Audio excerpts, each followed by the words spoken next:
సందర్భంగా మీకు తెలియజేస్తున్నాం. కార్మికులకు ఈ యొక్క పని తప్ప వేరే పని లేదు, రాదు.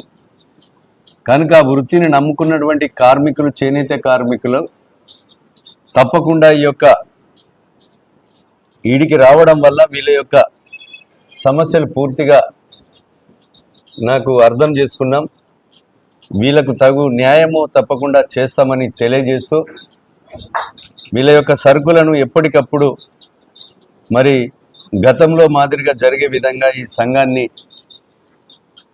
మరి సరుకులే కాకుండా వీళ్ళ యొక్క సంఘ ఎన్నికలు పెట్టి నిజాయితీగా కార్మికులకు చెందే విధంగా, ఇప్పుడు గుత్తనాట్లో పోతే 1000 రూపాయలు పడుతున్నాయి, కనీసం మినిమం ఏదైతే కూలీ కార్మికులకు చెందే విధంగా ఈ సొసైటీని అభివృద్ధి చేసే దిశలో నా వంతు సహకారం